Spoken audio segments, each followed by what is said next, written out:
नमस्कार दोस्तों, आप सभी का पोस्टल एक्सपोर्ट गुरु चैनल में मैं रवि प्रकाश देवास हार्दिक स्वागत करता हूं। आज के वीडियो में हम लोग देखेंगे कि कस्टम डिक्लेरेशन फॉर्म कैसे फिलअप किया जा सकता है। दोस्तों, जब भी आप पोस्टल चैनल के थ्रू अपना कोई भी आइटम, कोई भी पार्सल फॉरेन डेस्टिनेशन को भेजते हैं तो कस्टम डिक्लेरेशन फॉर्म ज़रूरी होता है। यदि आपने आर्टिकल के ऊपर कस्टम डिक्लेरेशन फॉर्म नहीं लगाया है तो यह आइटम डेस्टिनेशन में कस्टम क्लियरेंस में डिले हो सकता है या ये वापस किया जा सकता है।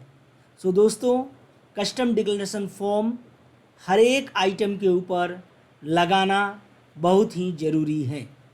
यह कस्टम डिक्लेरेशन फॉर्म दो प्रकार का होता है, CN22 और CN23। मैं बारी बारी से इन दोनों फॉर्म में क्या डिटेल्स भरना है इसकी जानकारी दूंगा। आगे बढ़ने के पहले दोस्तों, मैं चाहूँगा कि आप लोग इस वीडियो को सब्सक्राइब कर लें ताकि आने वाले वीडियो का नोटिफिकेशन आपको ऑटो मिलता रहे। तो चलिए अब देखते हैं कि कैसे CN23 फॉर्म भरा जा सकता है और क्या क्या डिटेल्स भरना होता है। दोस्तों, CN23 में जो डेजिग्नेटेड ऑपरेटर देख रहे हैं, यहाँ आपको इंडिया पोस्ट भरना है। देन फ्रॉम एड्रेस यहाँ भरना है, आपको नाम, पता, स्टेट नंबर, टेलीफोन नंबर, अपना pin code, city, country. Then यहाँ टू एड्रेस भरना है। टू का मतलब जहाँ आप भेज रहे हैं, एड्रेस ही का address, name, address, state number, telephone number, post code, city, country name भेजना है, कंट्री नेम भरना है।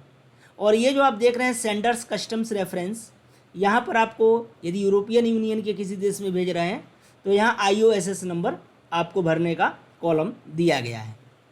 देन आप जो भी प्रोडक्ट भेज रहे हैं फॉरेन डेस्टिनेशन में, उन सभी प्रोडक्ट का डिटेल्स यहाँ पर देना है।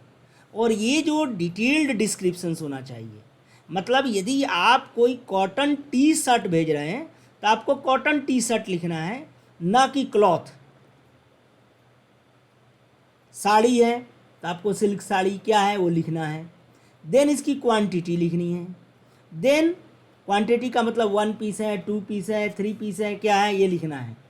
देन उसका नेट वेट, यानी जो आप प्रोडक्ट भेज रहे हैं उसका नेट वेट क्या है, उसकी वैल्यू क्या है, उसका HS कोड क्या है।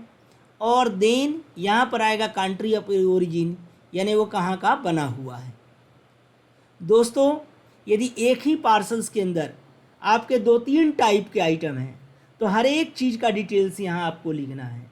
जैसे यदि आपने एक आपने कॉटन टी शर्ट भेजा है और उसी पार्सल के अंदर यदि आप कोई स्पाइसेस भेज रहे हैं लाइक जीरा, तो जीरा एक पैकेट 100 ग्राम, 200 ग्राम, तो केजी में लिखना है, तो 0.2 kg, 0.3 kg you can mention. Then यहाँ पर इसका वैल्यू, HS कोड, और then country of origin. So country of origin by default India आएगा, लेकिन यदि ये प्रोडक्ट किसी और देश का बना हुआ है तो यहाँ उस देश का नाम लिखना होगा। देन इसके बाद टोटल वेट आएगा, टोटल वैल्यू आएगा। अगर एक ही पार्सल में 2-3 प्रकार की चीज़ें हैं तो हर एक प्रकार की चीज़ों का उल्लेख एक एक करके यहाँ लिखना है, और फिर इनका टोटल वेट लिखना है, और फिर ये टोटल वैल्यू आ जाएगा। देन इसके बाद आप देखेंगे, आप यदि पर्सनल आइटम भेज रहे हैं अपने फ्रेंड्स को, रिलेटिव्स को, सो गिफ्ट कर रहे हैं तो गिफ्ट में टिक कर सकते हैं। यदि रिटर्न गुड्स का मतलब हुआ कि यदि ये आइटम कोई आदमी आया है आपके यहाँ, या कोई ये किसी का सामान छूट गया है और ये आप वापस उसे कर रहे हैं, उस समय रिटर्न गुड्स आ सकता है। या कोई परचेज किया हुआ सामान है और आप जो है दुकानदार को वापस कर रहे हैं तो यहाँ पर रिटर्न गुड्स आ सकता है। कमर्शियल सैंपल, यदि आप किसी को सैंपल भेज रहे हैं, बिजनेस में हैं और सैंपल भेज रहे हैं तो कमर्शियल सैंपल टिक करना है। और यदि आप इसको सेल कर रहे हैं तो यहाँ पर सेल ऑफ गुड्स को टिक करना है। और इसके अलावा यदि किसी भी प्रकार का चीज़ है तो यहाँ पर अदर्स करके आपको स्पेसिफाई करना है। देन आपको ये बताना है कि ये जो सर्टिफिकेट भेज रहे हैं, ये जो सामान आप भेज रहे हैं, यदि उसमें कोई ऐसा है जिसमें कोई आपको फाइटोसैनिटरी इंस्पेक्शंस की ज़रूरत है, या कोई अदर प्रकार के क्वारंटाइन करने की ज़रूरत है, then you have to mention here, आपको ये सब चीज़ें यहाँ पर लिखनी होगी, अदरवाइज ये कॉलम ब्लैंक रखना है। फिर आपके पास यदि इस सामान के साथ यदि आप लाइसेंसेस, आपका कोई मैन्युफैक्चरिंग लाइसेंस है, सो उस प्रकार के लाइसेंस की कॉपी है, तो एक प्रकार का लाइसेंस है, चूँकि इसमें एक ही पैकेट के अंदर आप 2-3 प्रकार की सामान रख सकते हैं, तो हर एक प्रकार के सामान के लिए अगर कोई लाइसेंस आपने ले रखा है तो यहाँ नंबर ऑफ़ लाइसेंसेस, इसका मतलब कितने प्रकार के प्रोडक्ट की आप लाइसेंस दे रहे हैं। यदि है तो इसमें लिखना है दो प्रकार के 2 प्रोडक्ट के लिए लिख रहे हैं, 3 प्रोडक्ट 3 के लिए लाइसेंस दे रहे हैं या नहीं दे रहे हैं, तो यहाँ पर नॉट अप्लीकेबल लिखना है। यदि कोई एनओसी है, नो ऑब्जेक्शन सर्टिफिकेट आप लगा रहे हैं, तो जितनी सर्टिफिकेट्स आप लगा रहे हैं वहाँ उसका नंबर लिखना है, यदि नहीं है तो यहाँ पर नॉट अप्लीकेबल लिखना है। ये नंबर ऑफ़ इनवॉइसेस, अगर आप इनवॉइस आपने रखा है तो इनवॉइस की संख्या क्या है वो यहाँ पर लिखना है, अदरवाइज नॉट अप्लीकेबल लिखना है। यहाँ पर है आपको सर्टिफाई करना है कि ये जो हमने फॉर्म भरा है, ये जो हम प्रोडक्ट भेज रहे हैं, इस प्रोडक्ट में कुछ भी डेंजरस या कोई भी ऐसा प्रोहिबिटेड आइटम नहीं है जो उस कंट्री में जहाँ भेज रहे हैं वहाँ मना किया गया है। या जिस देश से भेज रहे हैं उसमें मना किया गया है। तो आप जो भी प्रोडक्ट भेज रहे हैं आपको इंश्योर होना है कि न तो ये इंडिया में और ना ही आप जिस देश में भेज रहे हो वहाँ ये प्रोहिबिटेड आइटम की श्रेणी में आता हो या वहाँ के किसी रूल में, लॉ में मना किया गया हो, तो ऐसा सामान आपको नहीं भेजना है। और यहाँ पर ये डिक्लेरेशन है, यहाँ पर आपको अपना सिग्नेचर करना है और डेट देना है। दोस्तों इस फॉर्म में आगे जो है आपको ये सारे डिटेल्स भी आपको फिलअप करने हैं, जैसे आप किस ऑफिस में, किस पोस्ट ऑफिस में बुक कर रहे हैं उस पोस्ट ऑफिस का नाम लिखना है, आपके कितने पार्सल्स हैं, नंबर ऑफ़ पार्सल्स, सो यहाँ पर 1 लिखना। आप नंबर ऑफ़ पार्सल्स एक आइटम भेज रहे हैं तो 1 लिख दीजिए, सर्टिफिकेट और इनवॉइस का नंबर लिख लीजिए। यदि आपने इंश्योर्ड किया है तो इंश्योर्ड वैल्यू लिख सकते हैं, यह इंश्योर्ड वैल्यू आपको एचडीआर में देने की ज़रूरत है। दोस्तों एक एचडीआर में 110 रुपये 110.699 रुपीज़ होता है, तो इसको आप एचडीआर में चेंज कर सकते हैं। जो भी उसका वैल्यू है उसको 110.699 से आप डिवाइड करेंगे तो एचडीआर में वैल्यू आ जाएगा। और यहाँ टोटल वेट जो पार्सल का है पैकेजिंग के साथ टोटल जो वेट है वो लिखना है और यहाँ पर आपको चार्जेज लिखना है। देन अगर आर्टिकल आपका वहाँ पर डिलीवर्ड नहीं होता है, कस्टमर लेने से मना करता है, एड्रेस ही लेने से मना करता है या किसी वजह से डिलीवर्ड नहीं होता है, तो आप पार्सल का क्या करना है इसके बारे में आपको इंस्ट्रक्ट करना है। जैसे treat as amended, treat as amended का मतलब हुआ कि ये पार्सल यदि डिलीवर्ड नहीं होता है तो इसे वापस न किया जाए। सेकंड है return to sender, return to sender मतलब हुआ कि ये पार्सल यदि डिलीवर्ड नहीं होता है तो आपको वापस चाहिए। तो आप ये मोड भी लिख सकते हैं, priority and non priority. Priority का मतलब है जब वापसी हो तो बाई एयर हो, और नॉन प्रायोरिटी का मतलब है जब वापसी हो तो बाई सरफेस हो, बाई सी हो। तो ये आप इसमें से चूज कर सकते हैं। दूसरा इसमें जो फॉर्म में डिटेल्स हैं ये आप देखेंगे, यहाँ इंपोर्टर्स और एड्रेसी रेफरेंस नंबर हैं।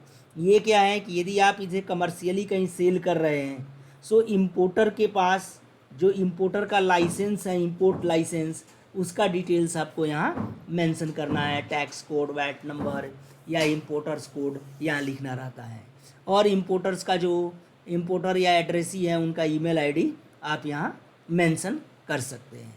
तो ये पूरा आपका CN23 कस्टम डिक्लेरेशन फॉर्म्स के कॉलम मैंने भरने के लिए बता दिया है। दोस्तों कोई भी EMS हैं या कोई भी पार्सल अगर आप भेज रहे हैं, एयर पार्सल भेज रहे हैं, तो ये CN23 लेवल जाता है।